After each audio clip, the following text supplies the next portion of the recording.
Cette vidéo de formation présente les différentes étapes nécessaires pour concevoir un circuit hydraulique en utilisant la bibliothèque principale d'Automation Studio.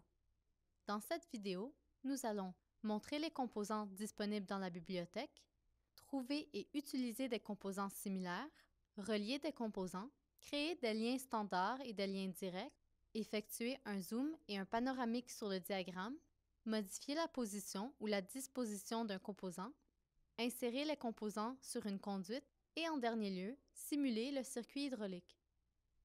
Créer un nouveau projet à partir de l'onglet Accueil et sélectionner un projet sans modèle prédéfini.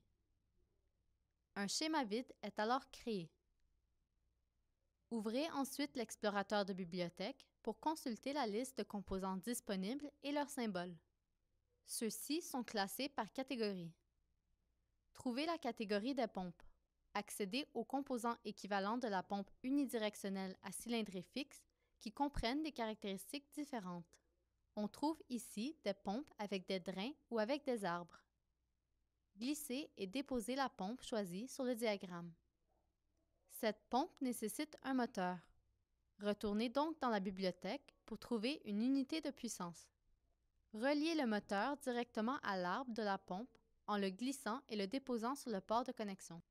Accédez ensuite à la catégorie des valves de pression de la bibliothèque afin d'ajouter un limiteur de pression. Double-cliquez sur ce dernier afin d'obtenir la liste des composants équivalents.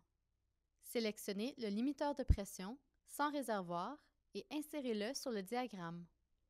Afin de modifier la position ou la disposition de ce symbole, ouvrez l'onglet Édition et cliquez sur l'icône Position. Avec cette commande, il est possible d'effectuer une rotation ou une inversion du composant. Complétez ce circuit en ajoutant un réservoir à partir de la catégorie correspondante. Dupliquez-le et placez-le à l'orifice d'entrée de la pompe. Placez le port de connexion directement sur la pompe, puis créez un lien entre le réservoir et le drain de la pompe. Les liens peuvent être créés automatiquement avec la souris. Et ceux-ci restent liés même si les composants sont déplacés. Il existe deux façons de convertir un lien en angle en lien direct. Vous pouvez sélectionner la conduite, puis, à partir du groupe de commandes Lien situé dans l'onglet Accueil, utiliser la commande Lien direct. Ou encore, cliquez avec le bouton droit de votre souris sur la conduite pour accéder au menu contextuel, puis sélectionnez la commande Direct.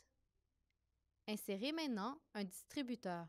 Dans cet exemple, nous utilisons un distributeur tout ou rien.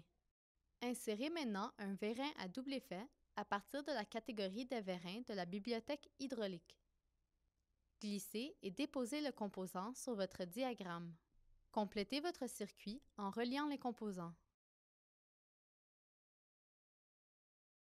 Lorsque votre souris survole un port de connexion, votre curseur devient une cible. Il devient alors possible de créer un lien.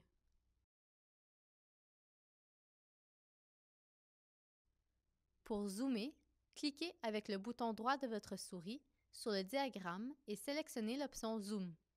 Ces commandes se trouvent également dans l'onglet Visualisation. Vous pouvez aussi zoomer en tenant enfoncée la touche Contrôle et en déplaçant la roulette de votre souris. Pour effectuer un panoramique, tenez enfoncée la barre d'espace de votre clavier et le bouton gauche de votre souris, puis déplacez votre souris. La commande panoramique se trouve également dans l'onglet Visualisation. Une fois activée, il suffit de garder enfoncé le bouton gauche de la souris et de déplacer celle-ci. Insérez maintenant un orifice avec clapet anti-retour. Dupliquez ce composant et modifiez sa disposition afin de placer un premier orifice à l'entrée du vérin et un second à sa sortie. Reliez ensuite les composants. Ce composant peut être inséré directement sur la conduite si la touche Maj est enfoncée lorsque le composant est déplacé.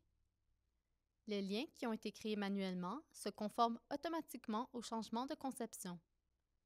Lorsqu'un composant est supprimé, les liens sont automatiquement reconstruits. Annulons sa suppression. Voilà, le circuit est complété. Utilisez le menu contextuel pour dézoomer. Pour vérifier si le système est fonctionnel, ouvrez l'onglet Simulation et débutez une simulation normale. Une fois le système animé, il est possible d'observer la direction du mouvement du fluide. Les conduites sont aussi représentées par diverses couleurs selon les pressions retrouvées.